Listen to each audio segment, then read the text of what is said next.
Hello and welcome to another self-healing series. Ang topic natin for today ay about oils. I-discuss ko sa inyo kung ano yung mga oils na ginagamit ko and kung paano ko siya ginagamit pagtulong sa aking healing. Now, couple of weeks ago, we visited Dr. Hash Wellness Center, right? And doon hindi lang naman detox ang ginawa namin, but also to learn on how I will be able to heal in a more natural way.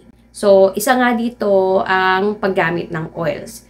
By the way, all these oils that I'm using ay galing po sa kanila and they are all organic. If we're going to compare organic oils versus non-organic, of course, we can tell that it is of higher quality dahil ang mga ginamit dito ay quality organic plants. Plus, it's processed in a natural and non-toxic way. We can also say that organic oils are more beneficial, potent, and effective compared to non-organic oils. And, i-add ko lang na they smell better talaga. Sobrang dito sa bahay, gustong-gusto nila lahat yung amoy ng oil. After na magpahid ako na ang mga tao dito nagugustuhan nila yung amoy. So, explain ko lang.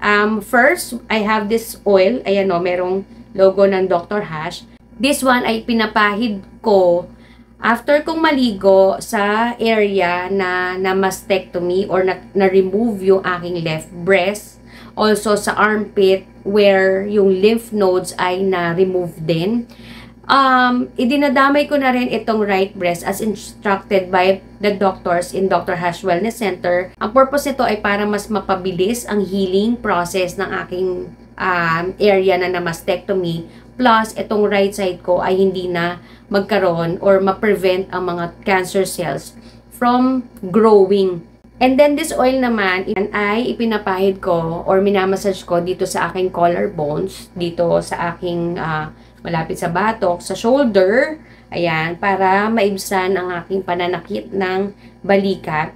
Also, ito rin ang dinadala ko kapag ka nagpapa-massage therapy ako. So, hindi ako nagpapagamit muna ng ibang oil, ito lang ang ginagamit ko. And, also, kung makikita nyo, ito, hindi na nga siya masyado, itong line na to, and, itong line na to, yan. Ewan ko kung visible pa. Oo, visible pa. When we went to Dr. Hash Wellness Center, dark pa yung ugat na yan, yung vein na yan. Kasi ito yung dinaanan ng chemo drug. So, after my last chemotherapy session, parang nasunog yung ugat ko. And, nag-dark talaga siya. So, after na magpahid ako, yan, every day, ayan, almost hindi nyo na nga makita almost hindi na siya visible.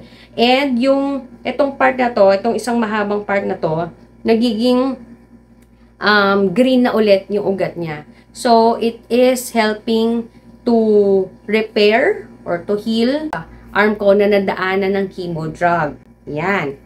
Now, this oil naman, ay binigay din nila sa akin, and I am using this for my steam inhale. Ayun. So, what I do ay yung parang suog, kung alam nyo yon.